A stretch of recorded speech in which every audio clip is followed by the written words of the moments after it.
दर्शक नमस्कार। एपी1 टेलिभिजनको विशेष प्रस्तुति एपी मञ्चको अर्को एउटा नयाँ श्रृङ्खलामा यहाँलाई हार्दिक स्वागत छ।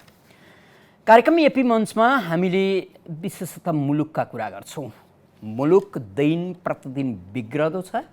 मुलुकसँग सम्बन्ध राख्ने अथवा जोडिने निकायहरू दिन प्रतिदिन भ्रष्टाचारको दलदलमा फसिराखेका छन्। सामान्यतया मुलुक सुधार्नका लागि, मुलुक सुध्रिनका लागि, मुलुक राम्रो बन्न र बनिनका लागि न्यायालय र सुरक्षा संयन्त्र सही हुनुपर्छ भन्ने गरिन्छ।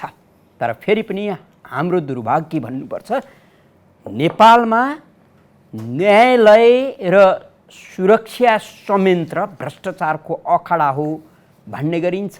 यसलाई ओपन सिक्रेटका रूपमा लिए पनि हुन्छ, तर फेरि पनि यसलाई सुधार्नका लागि कोही पनि तम तयार छैनन्। न्यायालयमा प्रवेश गर्नु भनेको अथवा अकुत सम्पत्ति आर्जन गर्नु हो जस्तो बुझ्ने गरिन्छ।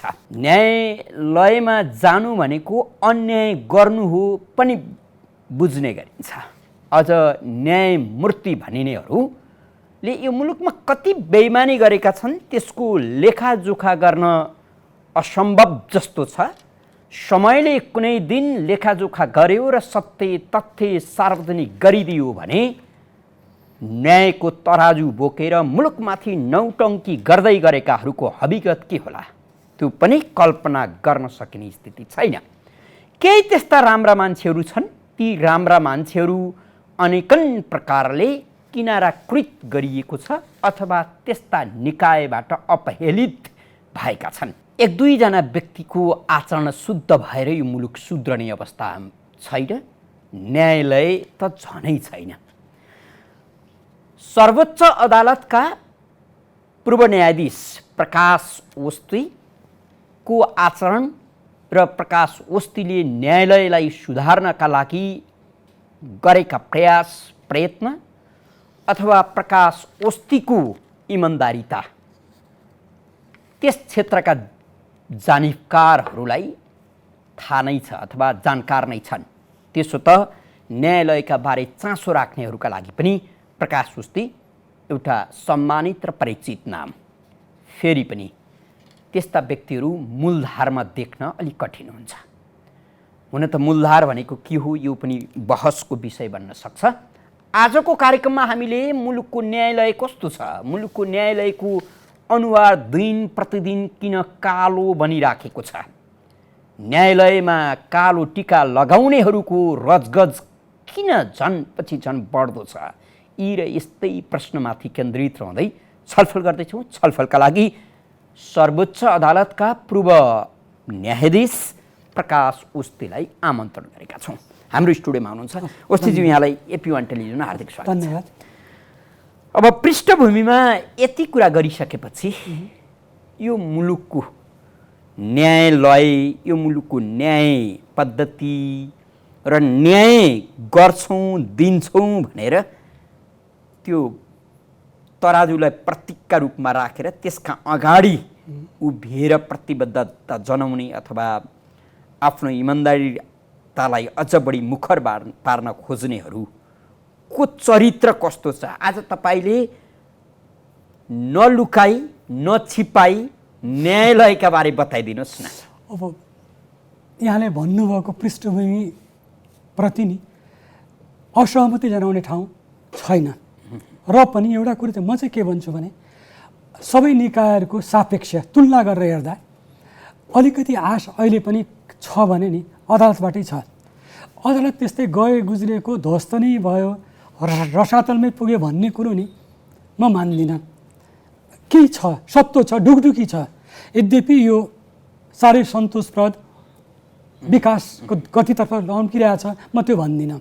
समस्याहरू छन्। एउटा भवन बनाउँदा बहालवाला प्रधान न्यायाधीशले 2 अर्ब घुस खाने अदालतको पनि जीवित हुने आश छ भनेर भन्न मिल्छ र? म के भन्छु भने हेर्नुहोस्, यो क्रममा नि बाढी आउँदा नि कहिले सिनो पनि बगाएर ल्याउँछ बाढीले, कहिले रुखपात पनि बगाएर ल्याउँछ, कहिले फुल पनि बगाएर ल्याउँछ। यी सबै के हुन् भने संस्थालाई हामी आक्षेप लगाउनेतिर नजाउँ र हामी के व्यक्ति विशेषमा नि केन्द्रित हुन होला।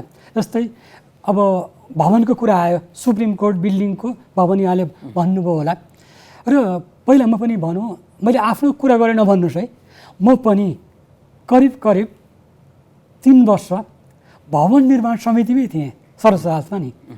खै त त्यो बेला त करोड अरबको कुरा कहिले पनि आएन नि त। मैले यद्यपि प्रधान न्यायाधीश पछि हुनुभयो, उहाँको अन्तर्गत रहेर काम गरेँ। जब खिलराज रेग्मी म सम्झिन्छु, नाउँ लिनुपर्छ, खिलराजजी फर्स्ट म्यान, म सेकेन्ड म्यान थियौँ कमिटीमा। हामीले पनि 24-25वटा घर बनायौँ म त्यो टिममा हुँदाखेरि नि। तर भन्नुहोस् त्यो बेला आएन, पछि किन आयो? त्यो कारणमा जाउँ, किनभने प्रत्येक न्यायाधीश, प्रत्येक प्रधान न्यायाधीश यस्तै हुन्छन् भन्ने कुरा नि नमानौँ। त्यस कारणले मैले होइन, अपवादका रूपमा औँलामा गन्न पनि नपुग्ने न्यायाधीश जस्तो दृष्टान्तका लागि आज हामीले तपाईँलाई यहाँ उभ्याएका छौँ। केही शुद्ध हुनुहुन्छ होला, तर त्यतिले त न्यायालय नजोगिने रहेछ नि त। रजगत त फटाइगिरी गर्नेहरूको भयो नि त। यसमा म एकदमै तपाईँसँग सहमत किन छु भने नि, म सुप्रिम कोर्टमा वकिल छँदाखेरि नि सुप्रिम कोर्ट बारको एउटा रिपोर्ट लेखा छौँ हामीले, विकृतिविहीन न्यायपालिका, विसङ्गतिविहीन न्यायपालिका भन्ने विषयमा। त्यहाँ पनि हामीले के भन्यो भन्दाखेरि नि, जो अदालतमा जुन त्यो बेलाको स्टडी गरेर अध्ययनबाट भन्यौँ, जो इमान्दार छ त्यो सक्षम छैन, जो सक्षम छ त्यो इमान्दार छैन, 22 वर्ष नि। र जो दुवै छ नि, सक्षम पनि छ इमान्दार पनि छ, साह्रै थोरै छन्, अथवा त्यसलाई त्यो अवसर दिइँदैन। तिनीहरूबाटै न्यायपालिका धानिया छ। जे जति पनि यसले जनास्ता जगेर्ना गरेका छ, ती कुराहरू नि के हुन् भन्दाखेरि ती व्यक्ति कारणले छ। यदि यो वेग रोकिएन भने 64 सालमा लेखिएको प्रतिवेदन हो, त्यहाँ लेखिएको के छ भन्दा कि मैले आफू पनि त्यो सरिक छु त्यो टिममा भनेर मैले भन्न खोजे होइन, यथार्थ हो त्यो। किन कसैले पनि होइन भन्न सकेका छैन। के भन्दाखेरि तिनै केही व्यक्तिहरू, सीमित व्यक्तिहरूकै कारणबाट आज न्यायपालिका छ। तर हामीले त्यहाँ के भनेका छन्, यो वेग रोकिएन भने कुनै दिन यस्तो पनि आउँछ कि यहाँ के हुनेछ, बाहुल्यता बेइमानहरूको हुनेछ, इमान्दारहरू पाखा लाग्नेछन्, पुरै त्यो सिद्धिनेछन् भनेका थियौँ। र कता अहिलेको स्थिति हेर्दा, अहिले जुन मिडियाहरूमा हेर्दा नि कतै हामी नि के गर्छु भन्ने उत्साह त छ। म उहाँलाई तारिफ गरे भने नभन्नुहोस्, केही अलिकति मिडियाबाट हेर्दा नि दीपकजी अहिलेको सामान्य कामु प्रधान न्यायाधीश, र उहाँ त अब उहाँलाई कामुबाटै विधावादी हुने स्थितिमा हुनुहुन्छ। केही गर्न उहाँले खोजे हो कि जस्तो छ। यद्यपि ती पर्याप्त छैनन्। तर पर्याप्त छैन भने चुप लाएर बस्नु त भएन। र केही सुरु गर्नुपर्ने स्थिति चाहिँ छ। र अदालतमा नि एउटा कुरा तपाईँले एकदम ठिक भन्नुभयो, म असहमत छैन कि मैले त हेर्नुहोस् करिब 37 वर्ष त प्रत्यक्ष रूपले अदालत हेरेँ। मैले वकिलको रूपमा पनि हेरेँ, बाहिरबाट भित्रबाट पनि हेरेँ। 5 वर्ष बनेको पनि सानो अवधि होइन, न्यायाधीश भनेर हेरेँ। भित्रबाट पनि हेरेँ, भित्र बाहिर दुइटै हेरेँ। र एउटै कुरो तपाईँले अहिले भन्नुभयो, सब कुरो भनिदिनुहोस् भनेर नि, एउटा कुरोमा रिजर्भेसन छ। म एउटा नि अनैतिकताको टिका चाहिँ लाउन चाहदिनँ। मैले भन्न के खोजेँ भने मैले त्यो कुरो भन्नु हुँदैन। जुन कुरो मैले यहाँ भन्दाखेरि नि तपाईँको त लाखौँ लाख करोडौँ दर्शकहरू हुनुहुन्छ। मैले भन्दाखेरि जुन मेरो न्यायपालिका नि, मलाई सुप्रिम कोर्टप्रति कुनै पनि केही छैन। संस्था जोगाउने नाममा संस्थालाई ध्वस्त पार्ने मान्छेलाई संरक्षण गर्नु पनि त भएन। प्रवृत्तिलाई त पक्कै भन्छु, तपाईँलाई 1 घन्टा हाम्रो टाइम छ, म त्यो भन्छु। प्रवृत्तिप्रति प्रहार अब भनिदिनुहोस्, सर्वोच्च अदालत अथवा नेपालका न्यायालय चाहिँ बिचौलियाले चलाउँछन् कि न्यायाधीशहरूले चलाउँछन्? यसो गरौँ, तपाईँ यसरी भनौँ, यो प्रश्न अलिकति सच्याउँ है। बिचौलियाले कति प्रतिशत चलाउँछन्, न्यायाधीशले कति प्रतिशतमा जाउँ, यसमा जाउँ। किन बिचौलिया भन्ने शब्द हामीले कोइन गरे हो, त्यसलाई हामीले बडा स्टडी गरेका छौँ। र त्यो अहिले पनि यद्यपि डिपली स्टडी चाहिँ मेरो छैन। म मिडियाहरूको आधारमा म के भन्छु भने नि, बिचौलियाले चलाउने प्रतिशत दिन प्रतिदिन बढ्दो छ। तपाईँले त एउटा अध्ययन नै गर्नु पनि होइन नि त, सर्वोच्च अदालत अथवा नेपालको न्यायालयमा यस किसिमका यस प्रकारका बिचौलियाहरू हुन्छन् भनेर त्यो बिचौलियाको वर्गीकरण गरिदिनु। 29 किसिमका बिचौलिया भनेर हामीले बारको प्रति नै भनेका थियौँ। फेरि संजोग कस्तो जुर्यो भने नि, सुप्रिम कोर्टले बनाएको एउटा आफै अध्ययन विकृति विसङ्गतिलाई अध्ययन गर्ने टिम, त्यो टिममा पनि 4 जना मध्ये म पनि थिएँ त्यहाँ, म पनि थिएँ। मैले त्यो अघि नै भने, मैले भित्रबाट पनि हेरेँ, बाहिरबाट पनि हेरेँ। अब तपाईँले सानो एउटा उदाहरण दिन्छु। बारको रिपोर्टमा नि के लेखिया छ भने नि, एउटा प्रधान न्यायाधीश इमान्दार भयो भने न्यायपालिकाका 50% समस्या हल हुन्छन् भनेर बारको रिपोर्टमा छ, बारको रिपोर्टमा। अनि अदालतको रिपोर्ट छ नि, त्यहाँ थाहा छ कति छ?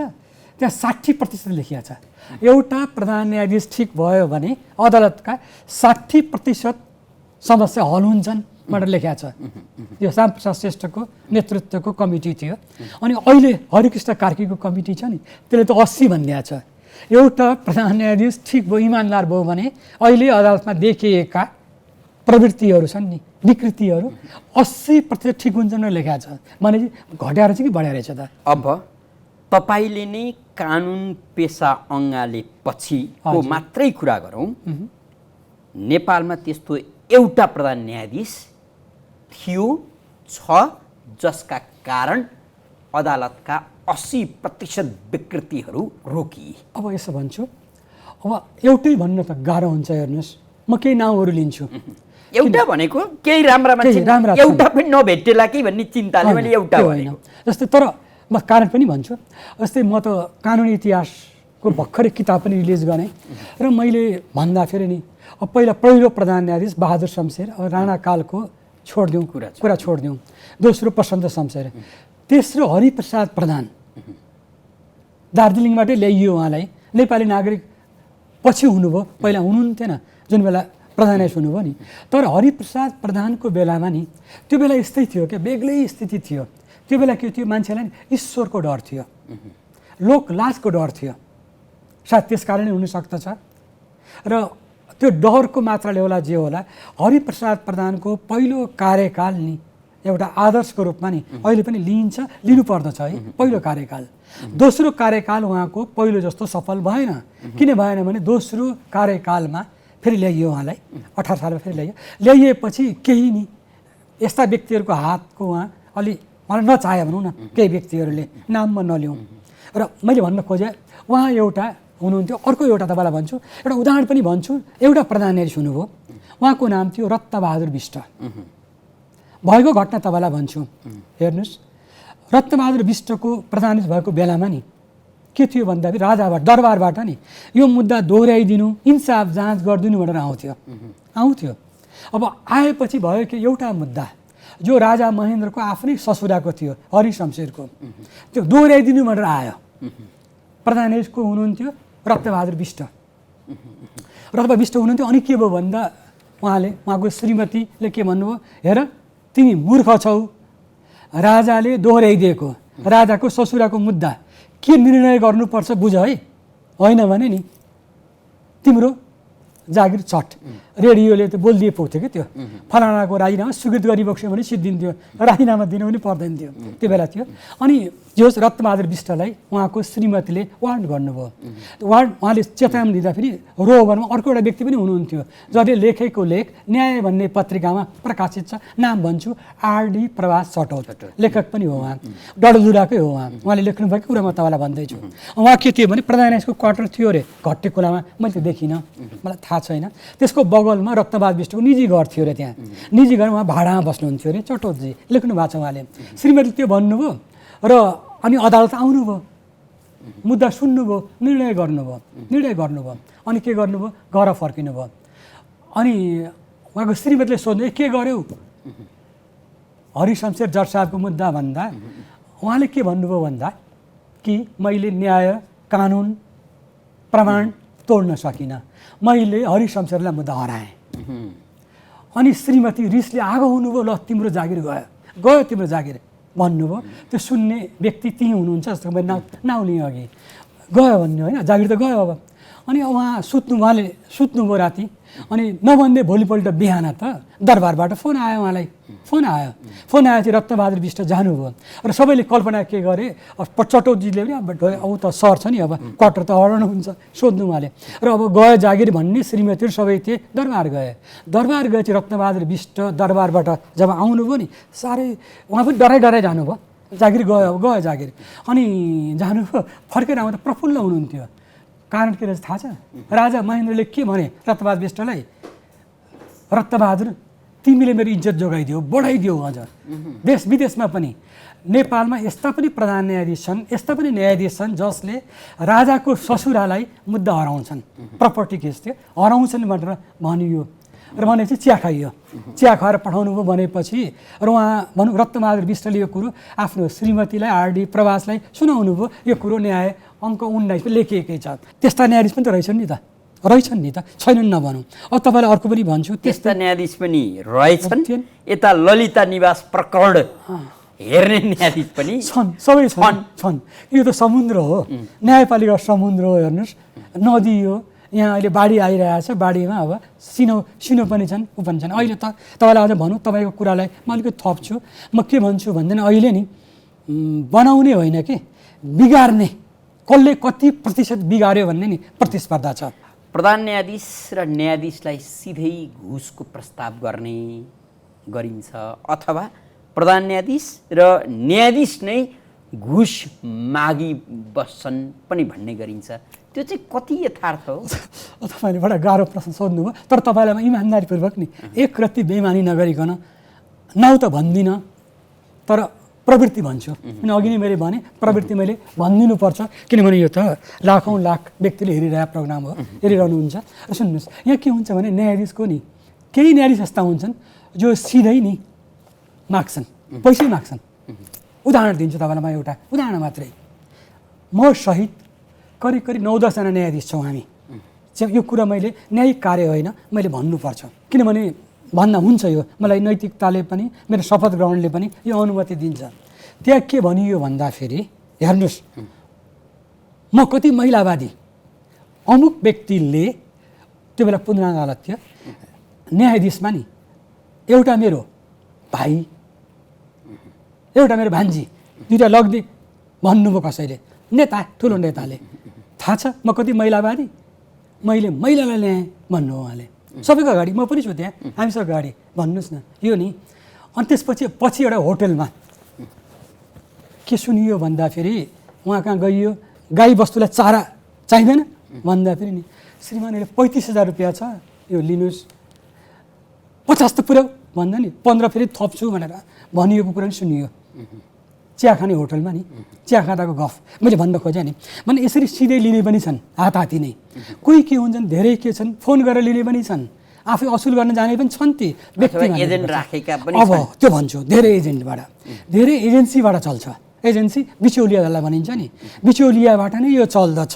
जस्तै लेटेस्ट आयो नि एउटा अडियो टेलिफोन आयो, होइन आयो नि त, भन्दा यो के हो त भन्दा यहाँ चाहिँ न्यायाधीशले सिधै डिल गरे। यदि त्यो भिडियो, त्यो अडियो टेप नि सत्य साँचो हो भने, है प्रोभाइजर किन राख्छु भने त्यो यदि नक्कली हो यताउता हो भने त मलाई भन्नु केही छैन। अहिलेसम्म नक्कली हो भन्ने कुरो कहीँ आएन। एउटा वकिल साहबले चाहिँ मेरो भोइस होइन मात्रै भन्नु भएको छ। खै होस्, मैले डाइरेक्ट माग्ने पनि छन्। अनि धेरै जस्तो के हुन्छ, एउटा माध्यमबाट।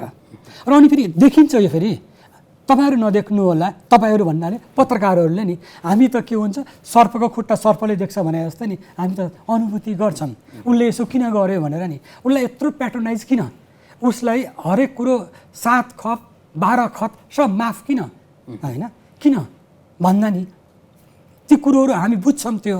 किनभने भन्नु न, हामी चिया गफमा नि मेरा साथी को छन् त, मेरा साथी भन्नुहुन्छ कि वकिल छन्, कोही न्यायाधीश छन्, अरू त मेरो साथी घनिष्ठ कोही पनि हुँदैनन्। त्यहाँ त हामी सँगै बसँगै चिया खान्छौँ, कुरा त हुन्छ नि, टी गफ हुन्छ।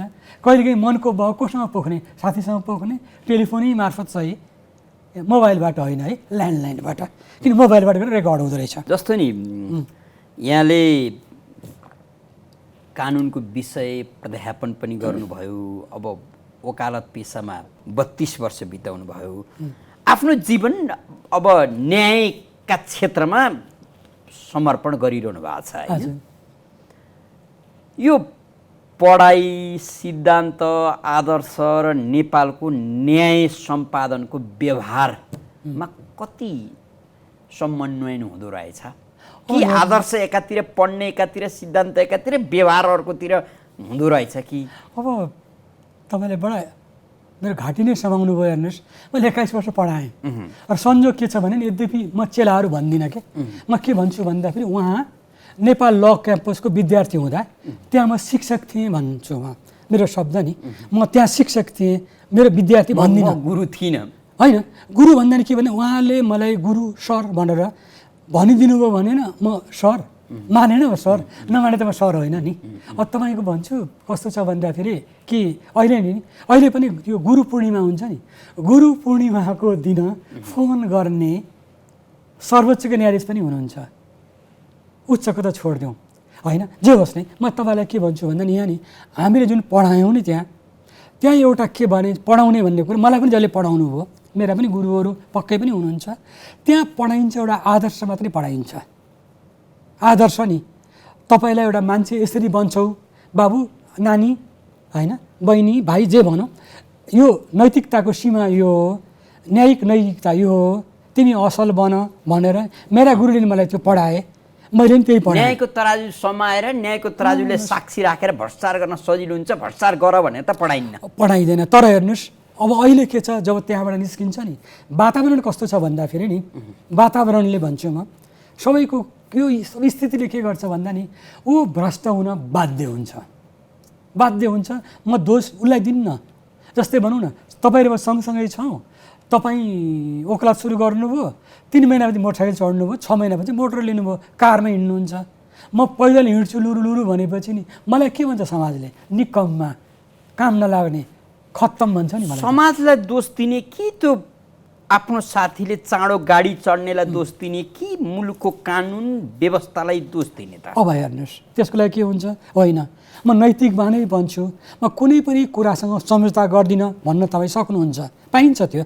म यो करप्सनसँग, भ्रष्टाचारसँग म सम्झौता गर्दिनँ भन्न नि पाइन्छ, खुसी आफ्नो, होइन। तर त्यो गर्दा नि धेरै तपाईँले नि मार खानुपर्छ, घरबाट, परिवारबाट, आफन्तबाट। आफन्तले नचिन्लान्, घरमा श्रीमतीले नचिन्लान्, भोलि हुन्छ जस्तै छोराछोरीले नचिन्लान्, डर हो। यहाँ भनौँ नचिन्ने पनि डर हो, अर्को डर हुन्छ, कुनै मुद्दा भने दाइले गरिदिएन।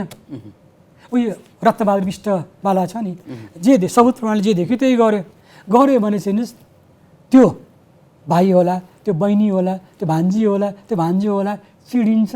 जब निस्किन्छ नि मुन्टो कहीँ देख्यो यसो मुन्टो फर्काउँछ त्यो पीडा नि मैले भोगेको छु, होइन। गर्न सक्ने कुरो न गर्नु बाबा। त्यो पीडाले तपाईँलाई जीवित रहिरहनका लागि प्रेरित गरिराखेको छ कि होइन? मलाई प्रेरित गरिरहेछ। थाम्न नसक्ने पलायन भएर भनौँ न जान्छन् पनि। जस्तै मेरो अनन्य मित्र भरतराज उप्रेतीको आत्महत्याको कारण नि एउटा यो पनि हुनुपर्छ, एउटा कारण। जस्तै के हुँदो रहेछ भने जब हामीले निकालियो नि, जब हामी खराब न्यायाधीश थिएनौँ, हामीलाई घुसिया कसैले भनेनन्, असक्षम कसैले भनेनन् कि भन्नु पऱ्यो नि त असक्षम थिए भनेर। तर एक्लै जब बसिन्छ नि घरमा नि, परिवारको यसो त्यो बिहेभ नि, पदमा हुँदाको एउटा बिहेभ, नातागोताको, आफ्नै घरभित्रैको पनि, अथवा तपाईँको दावाको स्वाभाविक त्यो पदमा आफूभन्दा कमजोर असक्षम मान्छे गएको देखिरहनु र उसको राइदलो सहनुको पीडा बोध हुन्छ, एकदम पीडा बोध हुन्छ। र भन्नुहोस् न, म तपाईँलाई प्रश्न कुरा गर्छु, यो मुद्दा मलाई 1 किलो सुन अफर आएको थियो। कुनै मुद्दा मैले उदाहरणको रूपमा भने, मैले लिइनँ, मनमा क्या त्यो कुरा खेल्छ क्या, त्यो किन लिन भन्ने होइन। लिएको भए मेरो स्थिति बेग्लै हुन्थ्यो। अहिले नि मेरो आर्थिक स्थिति यो हुँदैन थियो होला, बानेश्वर चोकमा घर हुन्थ्यो, न्यु रोड पनि हुनसक्थ्यो, भनौँ न। अनि पजेरो गाडी नै हुन्थ्यो होला त्यो मनमा। अनि भनौँ यो यस्तो छ, जस्तै म त खरबपति बनाउन अफर गरिएकै न्यायाधीश हुँ नि त। यो मैले आज भने भए त मैले बनाएर भन्नु सकिन्थ्यो। तर त्यो त मैले त्यही बेला त्यहाँ जुन बेला हामी 21 जना न्यायाधीश थियौँ सर्वोच्च अदालतमा, 21 जना अगाडि भनेको छु। यो मुलुकको न्याय पद्धति, न्यायालय स्वाभाविक हुन्थ्यो भने तपाईँ यति बेला पूर्व प्रधान न्यायाधीशको परिचयमा हुनुहुन्थ्यो। होला कि अब यस्तो भनौँ न, अनिश्चित कुरो नि भएन, यथार्थ हो भएन। तर त्यसबाट नि मलाई के एक किसिमले प्रश्न कुरा गरौँ भने नि, सबैले यो प्रश्न गर्नु हो नि, यो मेरो लागि पुरस्कार होइन र, यो त मेरो पुरस्कार हो नि त। यस्तै यो मिडियाले अहिले पनि लेख्दछन् यो भइदिए भए यस्तो विकृति हुँदैन थियो कि होइन, यद्यपि म त्यहाँ भइदिए योभन्दा पनि खराब हुन्थेँ कि के हुन्थेँ, भविष्य त कसैले देखाएको छैन। र पनि म कोसिस के गर्थेँ भन्दा नि म केही दिएर जाउँ। मेरो एउटा सिद्धान्त, मलाई केही घत पर्ने हुन्छ नि, हुन त स्कुल लाइफको कुरा हुन्छ। स्कुलका गुरुहरूले नि त्यो बेला मैले 25 सालमा स्कुल छोडे हो र त्यो बेलाका जुन गुरुहरू आदर्श गुरुहरू हुन्थे, हुन त अहिले पनि हुनुहुन्छ होला, अहिले हुनुहुन्न भन्दिनँ म। त्यो एउटा हुन्छ के भने नि सार्थक जीवन के हो भने नि दिनुमा छ के लिनुमा छैन। लिएर गयो, आयो, खायो, लियो, गयो, निरर्थक जीवन थियो। तर यो जस्तो नि अब अहिले त तपाईँ अगाडि हुनुहुन्छ, तपाईँलाई नै मानक मानेर कुरा गर्दा सजिलो पनि भयो। तपाईँ लगायत अझ तपाईँलाई नै पनि स्थायी बनाउन त्यति ठुलो त्यो प्रपञ्च नबनाउनका लागि प्रपञ्च गरियो अथवा स्थायी गर्न रोकियो, त्यसका पछाडिको कारण होइन, त्यो सर्वोच्चमा तपाईँले बढी इमान्दारिता देखाउनुहुन्छ र केही लेनदेनका कामहरू रोकिन्छन् भन्ने डर थियो कि? अब एउटै कुरो भन्छु होइन, यो कुराको नि अब म किन थाहै हुन सकिनँ भन्ने कुरो नि जसले गरेनन् उनीहरूलाई बढी थाहा हुन्छ। तर एउटा कुरा नि मैले भन्नुपर्दा नि के भन्नुपर्छ भने नि थाहै नबनाउनुको पछाडि नि सायद म एउटा अवरोधक अब्स्टेकल थिएँ होला, पक्कै सम्झियो होला र विभिन्न बहाना बनाइयो, कहिले के अब यो संवाद हामीले यसरी गर्नुको पछाडि एउटा त सर्वोच्चमा न्यायाधीशका रूपमा प्रवेश गरिसकेपछि त्यो अस्थायी भएर बाहिरिनु भनेको अत्यन्तै अपवादका रूपमा देखिन्छ। जम्मा 2-3 जना हुनुहुन्छ। अर्को कुरा तपाईँको दाबी स्वाभाविक थियो, तपाईँ स्वाभाविक उमेरको कारणले उमेरदेखि सबै कुराले, र अर्को चाहिँ किन यस्तो काम गरिन्छ भनेर कम्तीमा आम नागरिकले पनि बुझ्न जरुरी छ भन्ने हिसाबले तपाईँको यो देख्दा निजी मामला जस्तो तर सिधै देशको न्यायालयसँग जोडिएको विषय त्यो पछि नि। तर एउटा अलिकति म सुधार्छु पनि, यहाँ मलाई व्यक्तिगत रूपमा नभनौँ म भइदिया हुन्थ्यो भन्ने होइन, र मलाई नगर्ने इच्छाको कारणले नि न्यायपालिकामा 28 जना व्यक्तिलाई बलि दिइयो जो पुनः अदालतमा थिए, साह्रै राम्रा न्यायाधीश थिए, 40औं वर्षको अनुभव थियो। म त के एउटा प्रतीक हुँ, केही पनि होइन, भनौँ न एउटा माखो हुँ। र अरू जुन व्यक्ति छन् एउटा सिस्टम थियो के, सिस्टमलाई ध्वस्त गरियो नि, यो सिस्टमलाई ध्वस्त गर्नुको पछाडिको कारण खोजौँ। के हुन्थ्यो सिस्टम भने पहिला अस्थायीमा लग्यो, राम्रो काम गर्यो, थाहै हुन्थ्यो पद खाली हुने बित्तिकै, किन थाहै त 15 मात्रै सिट थियो।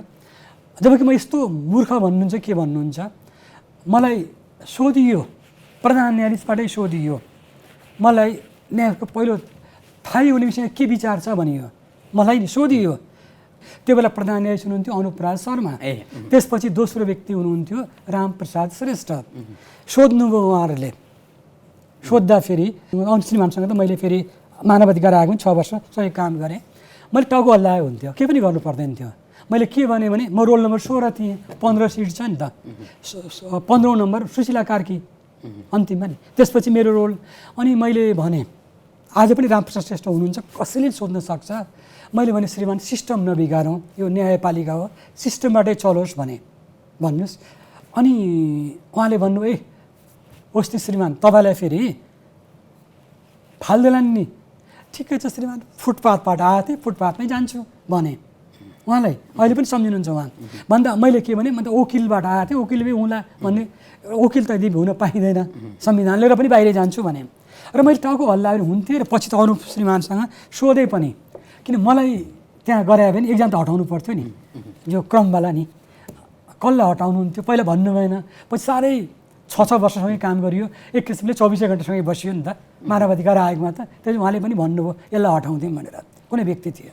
अब म तपाईँलाई भनौँ, मलाई तपाईँ मूर्ख भन्नुहुन्छ कि के भन्नुहुन्छ, मैले के पनि बोल्नु पर्दैन थियो, टाउको हल्ला पुग्थ्यो, म थाहै हुन्छु भने भइहाल्थेँ म।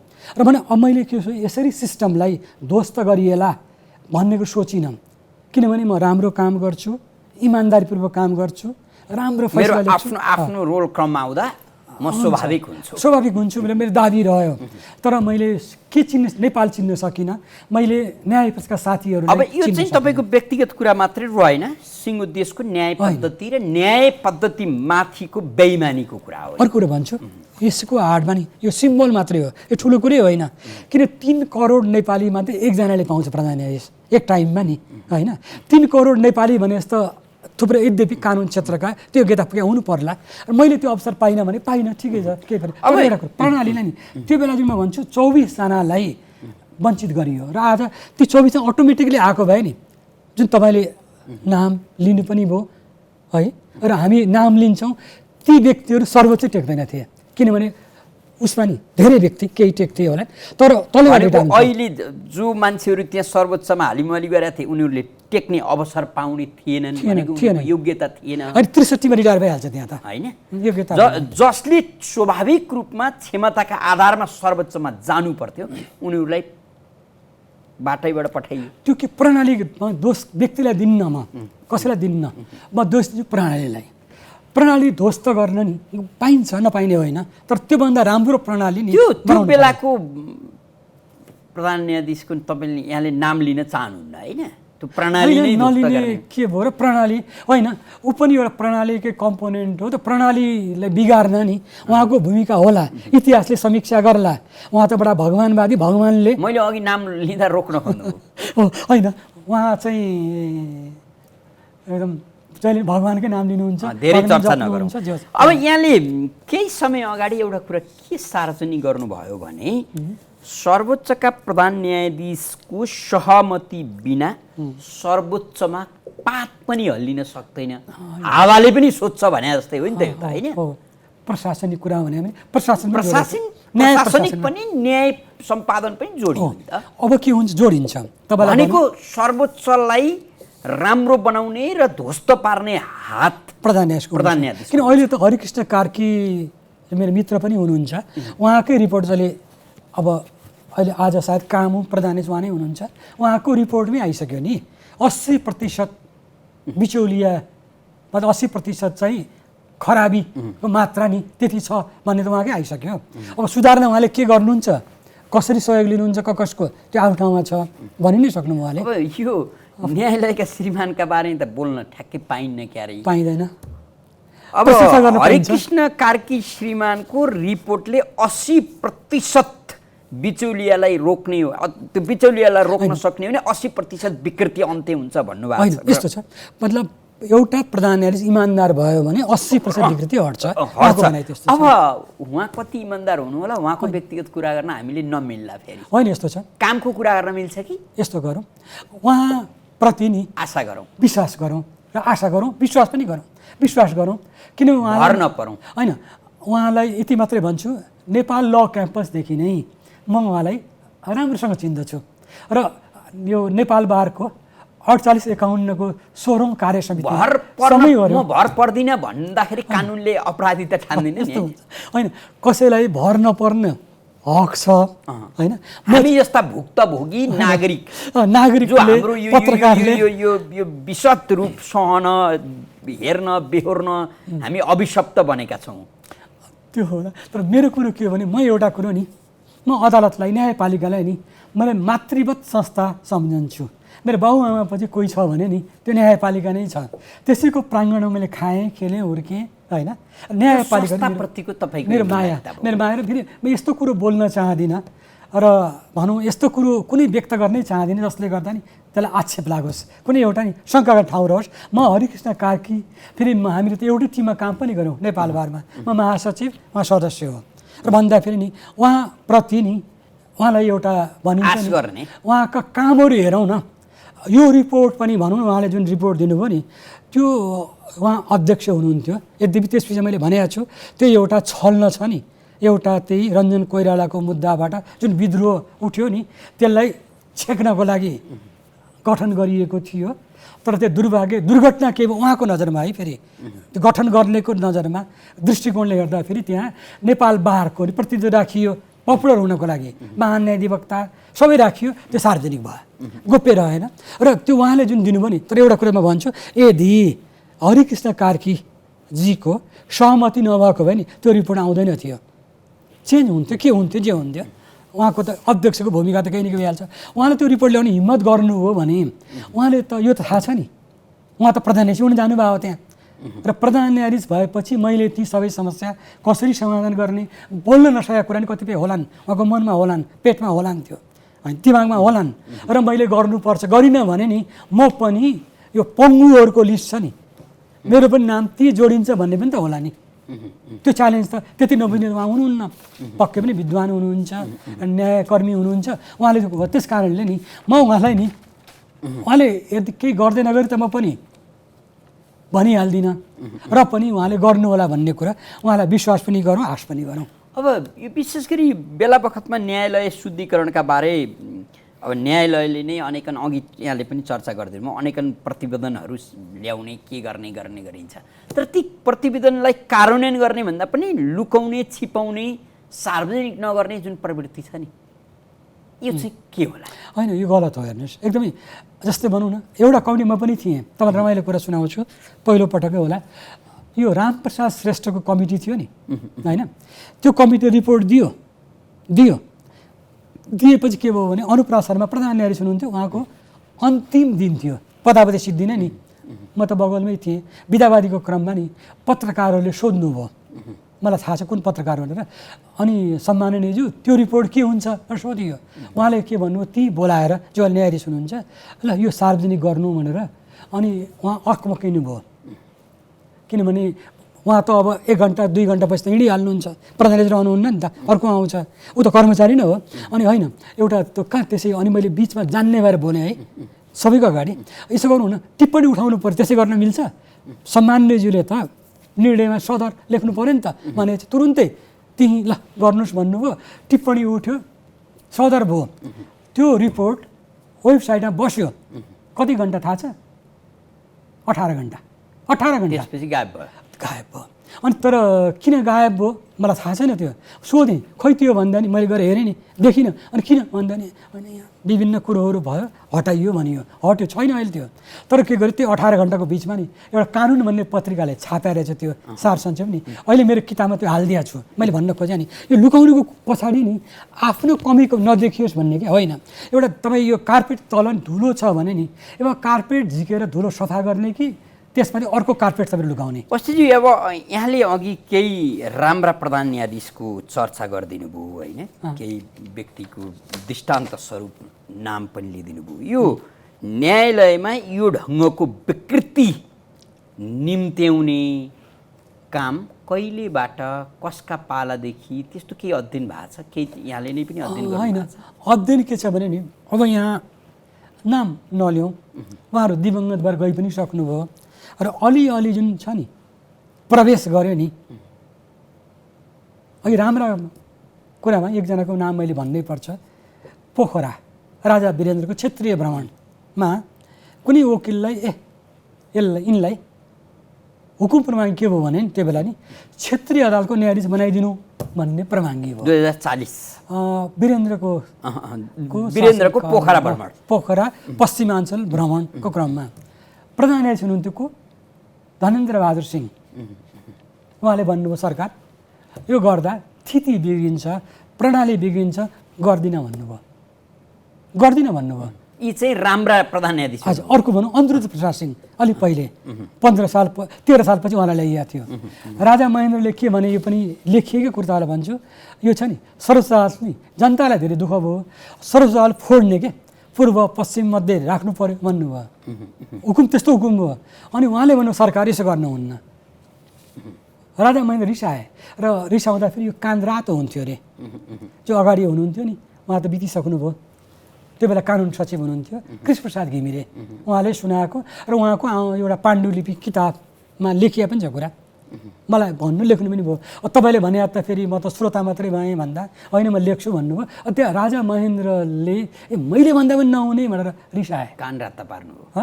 कान राता भएर भने उसले होइन। अब भन्नुहोस् न, यो गर्न हुन्न सरकार भने त्यति गर्दा पनि त्यस्ता पनि प्रधान न्यायाधीश थिए नि त इतिहासमा। तिनीहरूलाई हामीले बिर्सिएर नि न्यायपालिका सबै खतम भन्न थाल्यौँ भने नि त्यो अन्याय हुन्छ। ती व्यक्तिहरूप्रति नि उहाँहरू कोही पनि हुनुहुन्न अहिले। यहाँले बडो चलाखीपूर्ण जवाब दिनु हो।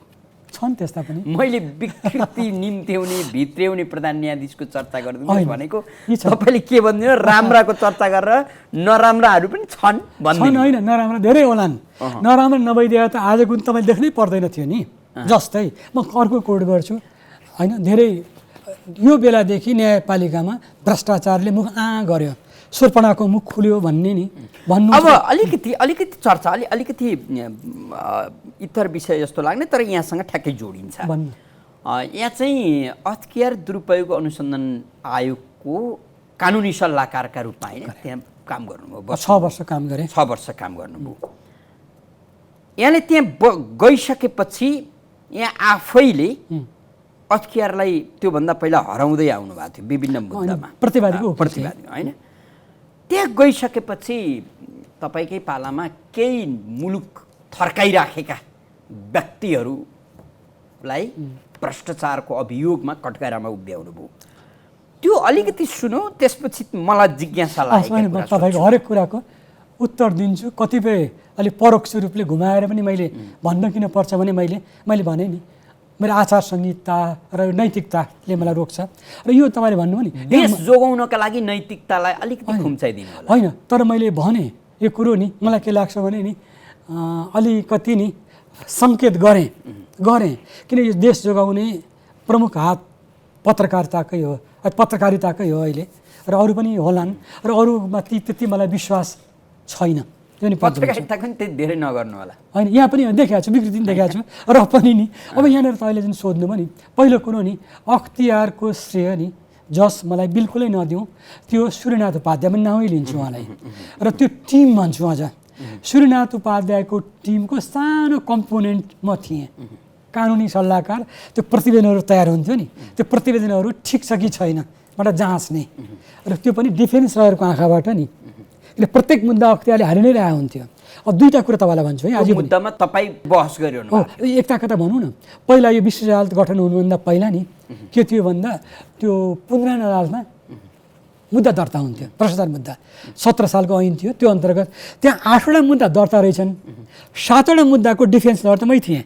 7वटाले हराइदिनु भनेको हराउनु भन्दा मलाई कत्रो चिन्ता भयो भने एउटा मुद्दाले मलाई किन पत्याएन, मलाई नपत्याएको मलाई चिन्ता थियो।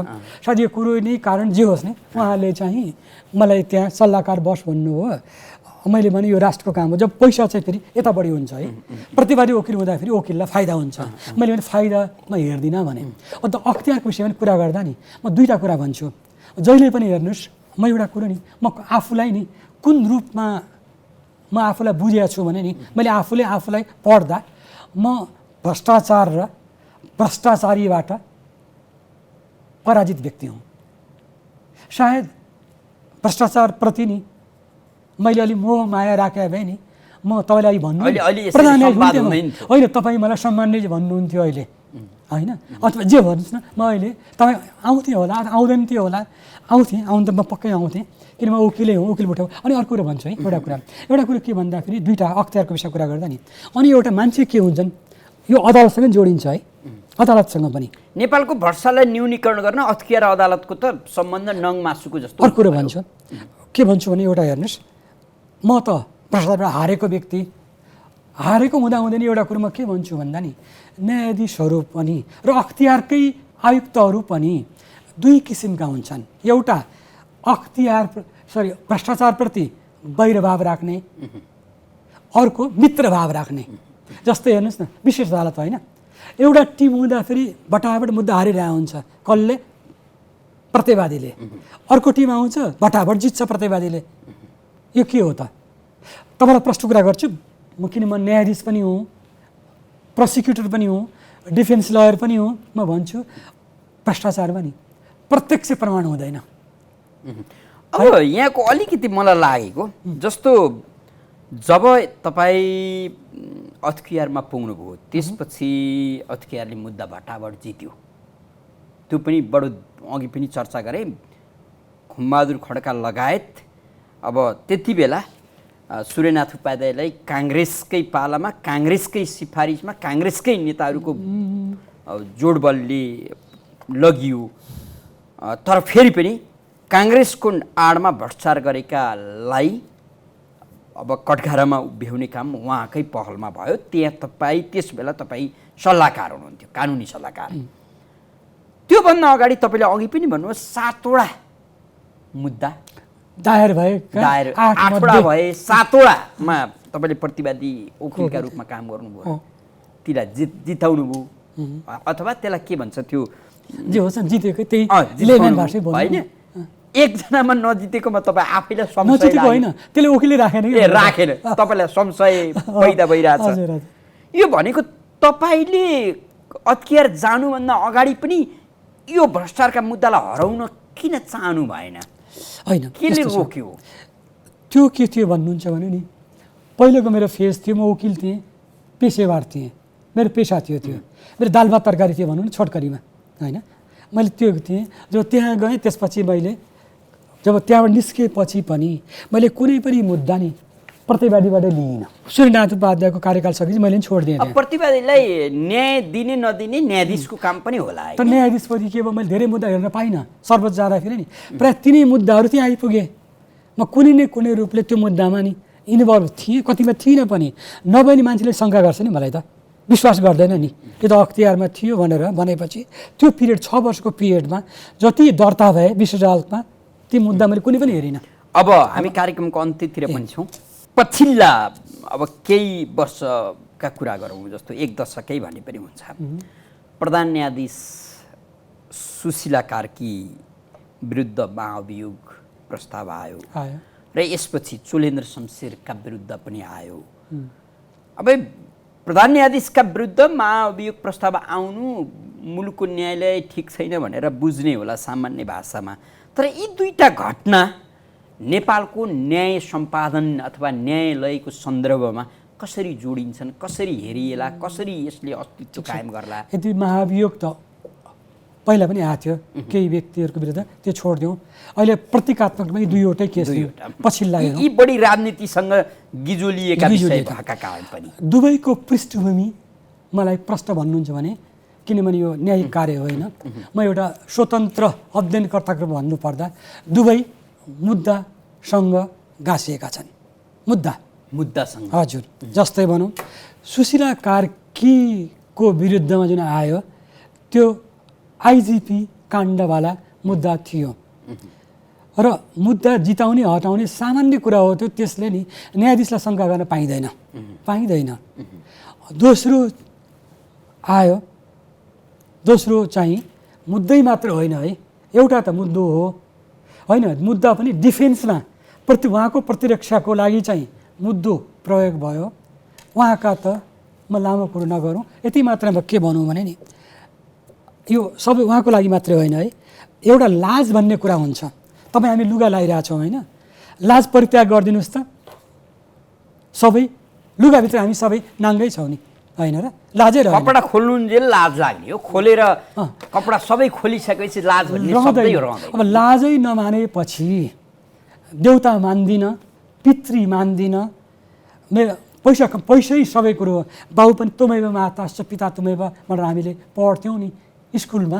अब पैसालाई नि तिमी नै माउ हो, तिमी नै आमा हो, तिमी नै मित्र, तिमी नै श्रीमती, तिमी नै श्रीमान, तिमी नै मेरा छोरा नाति पनाति भनेर नि जब हामी त्यो उक्तिलाई बुझ्छौँ, प्रयोग गर्छौँ, बाँकी केही पनि रहेन। अब त्यो तर सबै यस्तो हुँदैनन् है, फेरि पनि भन्छु, यो व्यक्ति विशेषमा नि हुन्छ र यिनीहरू कुरा आयो। अब व्यक्तिलाई उचित व्यक्ति छान्न सक्नु पर्यो, उचित व्यक्तिलाई उचित ठाउँमा दिनु पर्यो। भनेको यो चाहिँ श्रीमान चोलेन्द्र शमशेर राणाजीको सन्दर्भमा व्यक्तिको नाउँ किन लिउँ, अरू पनि महाचोलेन्द्र अरू भोलि होलान्, हिजो पनि थिए होलान्, हिजो थिएनन् भन्दिनँ म, हिजो पनि थिए नि। अब यहाँहरू त यो न्यायाधीश भइसकेपछि जब अवकाश प्राप्त गर्नुहुन्छ त्यसपछि यहाँहरूले केही काम गर्न पाउनुहुन्न क्यारे? होइन, काम गर्न पाइन्छ। एउटा के भन्दा अलिकति हात बाँधिन्छ। जस्तै मलाई, हामी जस्ता वकिलबाट जान्छौँ नि, अपराध गर्न पाइँदैन होइन, जानेको सिकेको गरेको पेसा त्यही गर्न पाइँदैन। तर होइन, तर त्यसलाई अर्को रूपमा पनि प्रयोग गर्न सकिन्छ। अब तपाईँले के गरिरहनु? जस्तै अहिले म किताब लेखिरहेको छु। भर्खर अस्ति 9 गते एउटा नेपालको यो हाम्रो कानुनी इतिहासको नालीबेली भनेर एउटा किताब निकालेँ। किताब यो किराँत कालदेखि लिएर अहिले आजसम्म यो 78 सालसम्मलाई कभर गरेको छ होइन। यो करिब 1054 कि 64 पेज जतिको छ, मोटै नै छ। त्यो सबै मैले र अहिले त्यहाँ आधुनिक काल पनि छ। तपाईँले जुन सोध्नुभयो नि, धेरै घटनालाई त्यो एड्रेस गरेको छ। कोट्याएको छु मैले, कोट्याएर छोडेको छु, पछि डिटेल लेखौँला त्यसलाई नि, किन अहिले डिटेल किन धेरैलाई थाहा नै छ त्यो र भनेर मैले लेखिनँ, किताब लेखेँ। अनि अर्को किताब पनि मलाई लाग्छ यो दसैँ अघि नै पक्कै निस्किन्छ। भनेको वकालत गर्न नपाए पनि कानुनसँग सम्बन्धित थुप्रै कामहरू जुन प्राज्ञिक कामहरू छन्, प्राज्ञिक काम गर्न, किताब लेख्न, मलाई आर्टिकल लेख्न कसैले रोक्दैन त्यो।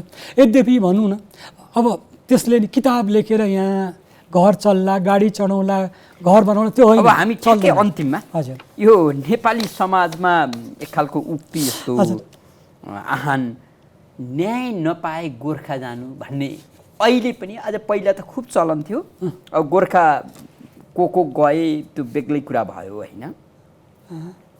अब अहिले न्याय नपाए न्यायालय जानु भन्नु भनेको त खिसी टिउरी गरेको जस्तो, गिज्याएको जस्तो। यो भएको छ, यो हुनु हुँदैन थियो, अब पनि हुनु हुँदैन होइन। यसलाई त फेरि मुखले हुनु हुँदैन भनिस् भने तँलाई थुन दिन्छु, तँलाई जेल हाल्छु भनेर हुँदैन यो। किन मान्छेको जनआस्था भन्छन् नि, भित्र गडेर बस्या हुन्छ। त्यो पत्याउने भन्ने कुरो, विश्वास भन्ने कुरो नि त्यो उमार्न सकिन्न, हुँदैन त्यो।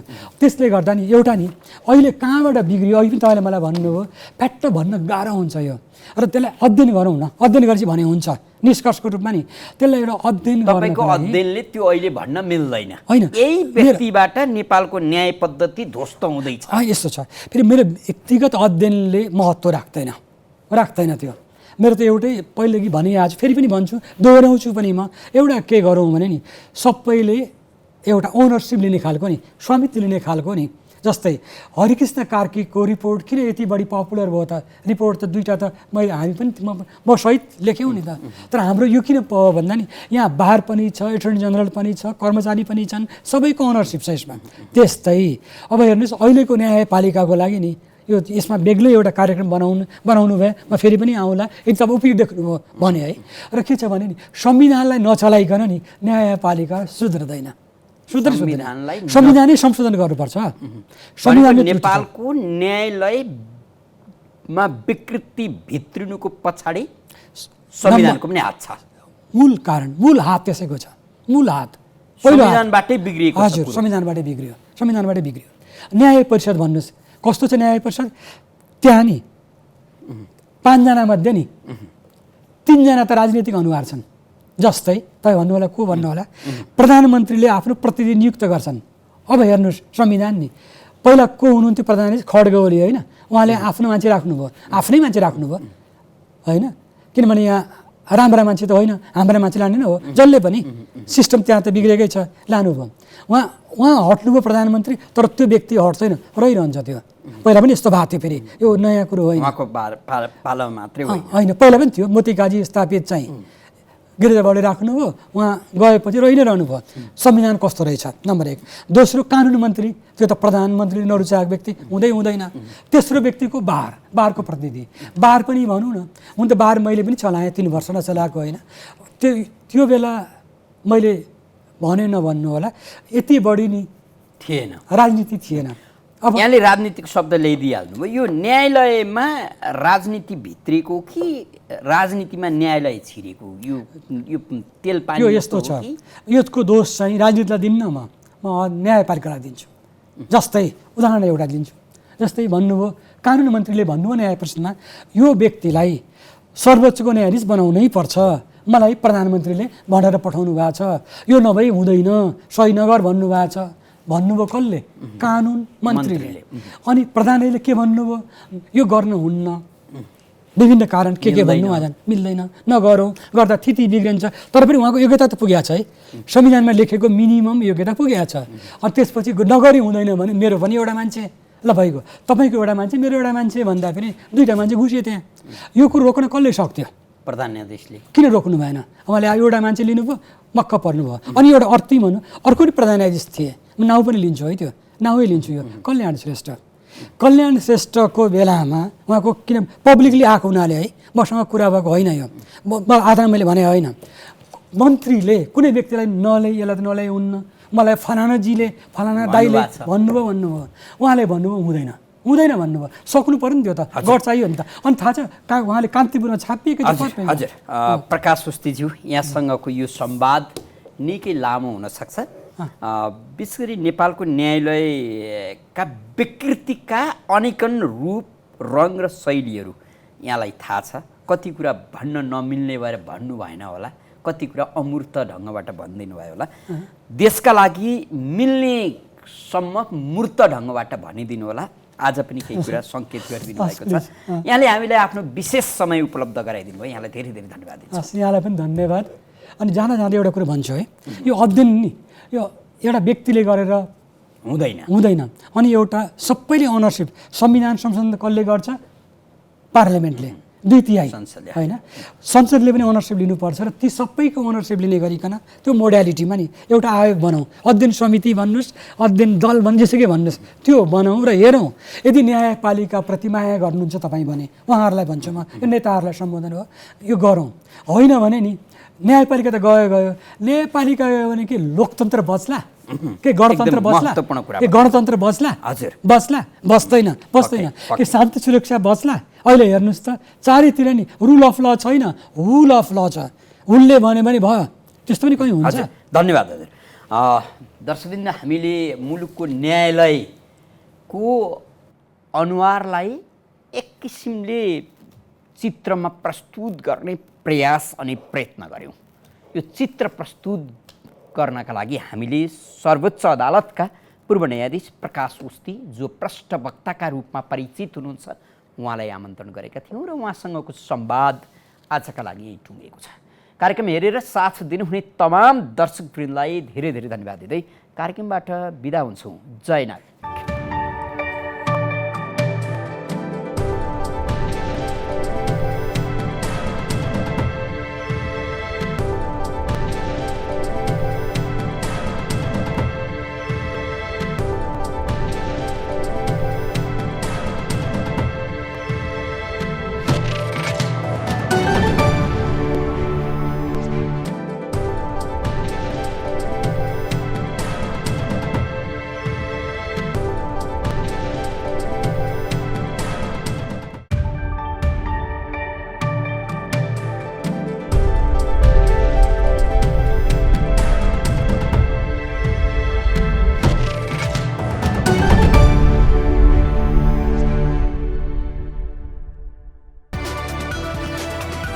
It's an AP1 presentation.